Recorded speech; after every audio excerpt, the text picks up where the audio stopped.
Good afternoon, everyone. In today's video, we're going to use the thinkorswim scan functionality along with our smarter earnings indicator. That's a free indicator. I've linked it in the description as well to try and go through all of the stocks that are reporting today after the close to try and trade them tomorrow. We're going to use the smarter earnings indicator to try and find some patterns, places where we may have an edge, and really try and set up some trades that may make sense in terms of a risk to reward as well as the tendency of that stock as a result of its earnings cycle. Now, we did this exercise last week, so if you want a more in-depth review, you can also take a look at that video, which I've also linked as well. Now, starting off, we're going to use the scan functionality in thinkorswim to try and find stocks that are reporting today after the close. Now, I've removed all the criteria here so we can build the scan from scratch. Starting off, I'm going to add in a couple basic liquidity criteria. These are just things that I like to add in based off of stocks that I'm looking to usually trade. So this is stocks at least trading at $20 or more with at least 500,000 in volume. So these two criteria right here should help us to avoid some of the less interesting candidates. Now, if we go ahead and add in our earnings criteria here, so to do so, we'll click Add Filter, then click Study. Inside of this dropdown here, come to Corporate Actions, click Earnings. Here we'd like to see any stock that has an earnings announcement after the market in the next one bar. If we click Scan here, we'll see 9 total results, and these are the stocks that reported today after the close. So we'll say 11/12 after market earnings. Now I've saved this as a watch list. We can come in, load that watch list on the side right here. So I'll click 11/12 after market earnings. And then here we can start to go through these candidates to try and see if there's anything that looks interesting. Now the one indicator that I have on my charts is that smarter earnings indicator. This is available for free, again linked inside of the description box in case you'd like to follow along. But what this indicator really helps us do is understand the tendencies of the stock on the day of earnings. You probably have seen a lot of indicators that give you data leading up to earnings or after earnings, but very few indicators talk about what the actual tendency is of the actual day of earnings based off of its earnings result. And so that's what we built this indicator for. Also, the tutorial goes into this in a little bit more depth for the smarter earnings indicator in case you're interested. All right, so without further ado, let's go ahead and dive into each of these stocks. We'll start with AMWL here. So in most of these places, we should see a total of 9 earnings. If we see a number less than 9 or 8, then that means it hasn't factored in today's data. Or in, say, AMWL's case, it has only 1 total earnings because it's a fairly new stock and it doesn't have that much earnings data. A little weird that way, but it's just a way to read these charts. Now with AMWL, with only 1 earnings cycle, there's really nothing here that should call for us to spend any more time on this. So let's go ahead and skip down. The next stock we have is JAMF. Inside of JAMF, we see something similar, only 2 earnings cycles in total. And then just if you're curious, we can use this as an example here. We'll see out of those 2 earnings cycles, one time we've had a gap fill, 0 times we had a gap and go. So the only tendency here that we have so far is a gap fill. Now, if we look at the data here, you'll see that the one time we had a gap fill, that was a gap down, which means the stock was here the previous day. Then we gap down, we filled that gap, and that was not on a beat, right? So it says 0 on beat, which means that you know that that didn't really give you any sort of clues, not the sort of stock that we're looking at. Now, if we skip down and start to actually go into some real tickers here that we have, so we have Farfetched, which I know has been on a lot of folks' radars. So here you'll see we have a total of 8 earnings. Out of those 8 times, 0 times have been gap fills. 6 of those 8 times have been gap and goes. So that's very interesting. That calls for us to pay some more attention to this. Then out of those 6 times, 4 of those 6 have been gap and goes. And then 3 out of those 4 have been on beats. If you take a look to see what the actual earnings was today here, so we have the data here. So if I hover over this cycle, you'll see the expected was negative 42 cents, the actual was negative 17 cents, which means for the purposes of this indicator, this was a beat. So that's where this 3 would be in play, where tomorrow, if we do gap up, then we know we're expecting Farfetch to continue gapping up and going in the same direction. Now, in terms of what we expect from that gap up, we also have that data plotted right here. So you'll see the average gap and go move on a bullish scale is $1.69. And then just in case there's a number there that's skewing it up, I also have the lowest coded in, where you'll see the lowest gap and go here has been 24 cents. So let's go ahead and add that to, say, some sort of a text pad here. So let me open up a word pad. And then here we'll go ahead and add in Farfetched, looking for a gap and go. Average bullish move is 1.69. Lowest move is 24 cents. Now, of course, we'd be looking more towards the average move, but 24 cents might be a place in which you're looking at your first target. I'll let you decide that based off of your own personal preferences. Now, we keep coming down here. We have C4 Therapeutics, also one earnings, so we're going to skip that. Next up, we have Disney. Disney, 8 total earnings. 2 of those 8 have been on gap fills, and then 3 have been gap and goes. Now let's take a look to see if there's anything interesting here in terms of beats and misses. So 0 on misses, 0 on beats, so no real information there based off of what the actual earnings result was.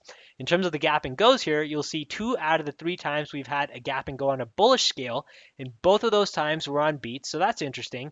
And then if we take a look at the bearish, 1 out of 1 has also been on misses. So here you have some sort of an idea of the tendency in Disney, right? That's to say, if you have a beat and you gap up, you expect price action to continue going up.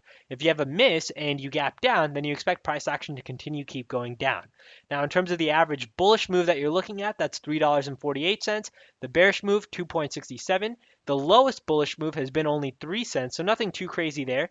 And the lowest bearish move has been 2.67 based off of that one, so the average and the lowest are the same. Now we come in and we take a look to see what the actual earnings was today. We expected negative 68 cents. We got negative 20 cents, meaning that was a beat from the indicator standpoint. And again, the tendency here that you'd be looking to see playing out is the gap and go on a bullish scale. So let's go ahead and add that as well.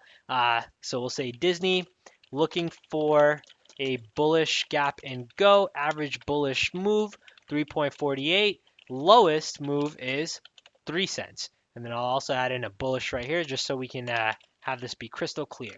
Now we keep coming down. Let's go through. The next one is Cisco.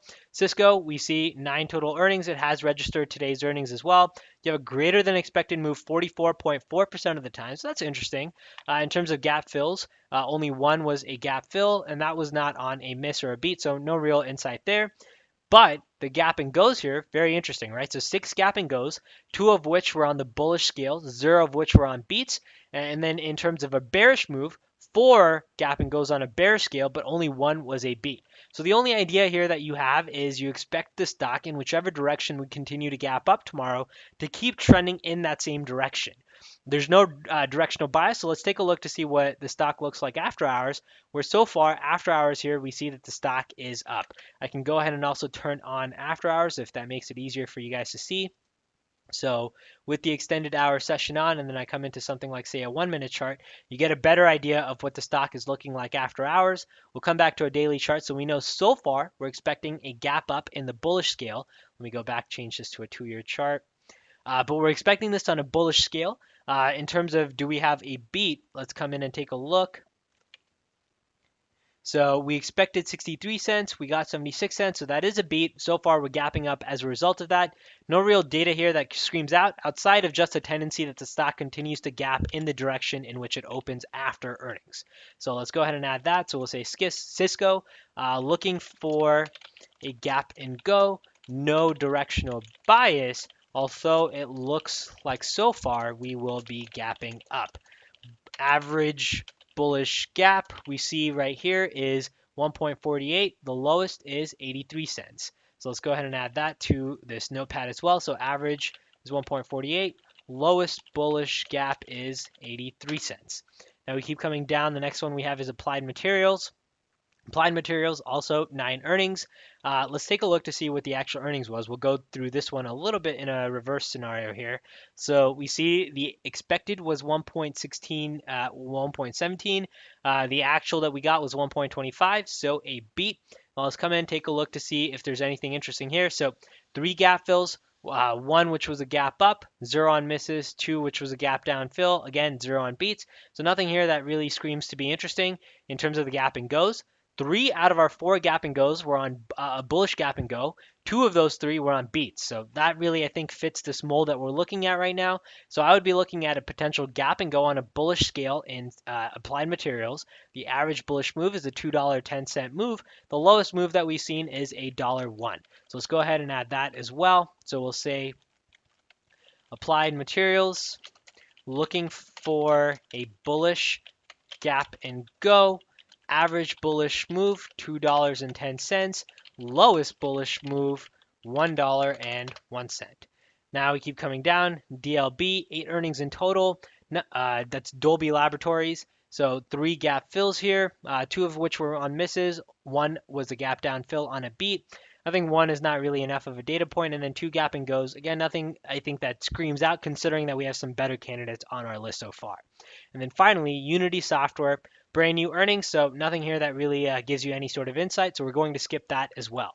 So now to conclude, these are the results that we had from the earnings plays that we went through for today. So for Farfetch, we're looking for a bullish gap and go. The average bullish move to expect is $1.69. The lowest move is 24 cents. With Disney, also a bullish gap and go, with the average bullish gap being $3.48, or the move, excuse me.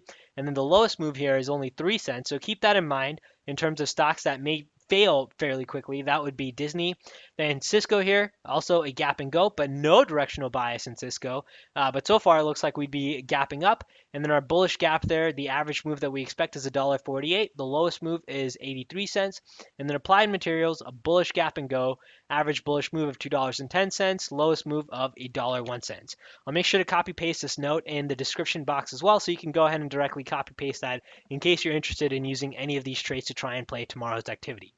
All right, hope this video helps to be a good follow-up to last week's earnings analysis to give you an idea of how you can keep going through this on a systematic basis every time we go through the earnings cycle, which happens 4 times every year.